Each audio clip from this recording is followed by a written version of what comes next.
The word tells us that the Lord does not look at the things that people look at. The Lord looks at the heart. In the book of Samuel 16, the Lord commanded Samuel to go to Jesse's house and anoint the next king. Jesse had 8 sons, and the Lord told Samuel not to look at the height or appearance.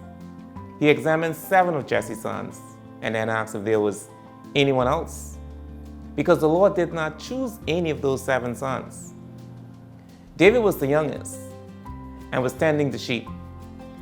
And when he came in, the Lord told Samuel that David is the one. No one expected David to be anointed, to be the anointed king, as he was short in stature, he was the youngest, and he was a shepherd. Too many times, we choose the wrong person for a position or for a relationship. We are so preoccupied with the appearance of individuals that sometimes we overlook the right person. I know most people perhaps want to have, the good appearance and the good heart. But this video is to encourage you not to look at appearance alone. Do not look solely at the appearance of an individual. Of course, everybody wants to look good, you want to feel good, and there's nothing wrong with trying to enhance your image. But do not choose someone for a position or relationship solely on the appearance. You may be very surprised and disappointed to find out that all that glitters is not gold. Some of these individuals have plastic surgery to look the way they look. Too many times we judge people and we make decisions based on the appearance. And because of the stereotypes associated with appearances, this is not biblical. It's not a biblical basis to make a decision. Do not be fooled by the color, the small size, or the shape of an individual. Some evil things come wrapped up in some good-looking packages. Yes, some evil things come up looking bad in some bad-looking packages. However, the point is, do not just look at the appearances. That's the point I'm trying to make. I'm not calling anybody evil. Just do not look at their appearances. There are too many times we overlook people who are considered by the world to be overweight or ugly, very dark, or too young. However, once you get to know individuals, you will soon find out that some of these persons have the best hearts in the world. There are some individuals who have specific criteria on their future spouse or partner. This is what they want. This is how they must look.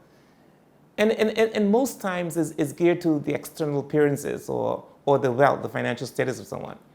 Do not pursue someone on how they look.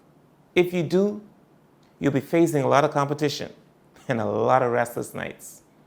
Look at someone who has a heart for God and with good intent. Sometimes people do pretend.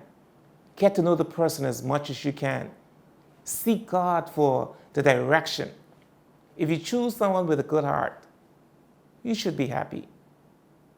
Follow God's pattern. Look at the heart. God knows our thoughts, and that is why He looks at our heart for everything. For everything flows out of our heart. It is the heart that truly matters. Therefore, it's important that you guard your heart. Sometimes, we see individuals on the job getting a promotion without any experience. We observe some inexperienced individuals getting elected as politicians over some politicians that have considerable experience and tertiary education. We cannot fathom the results sometimes.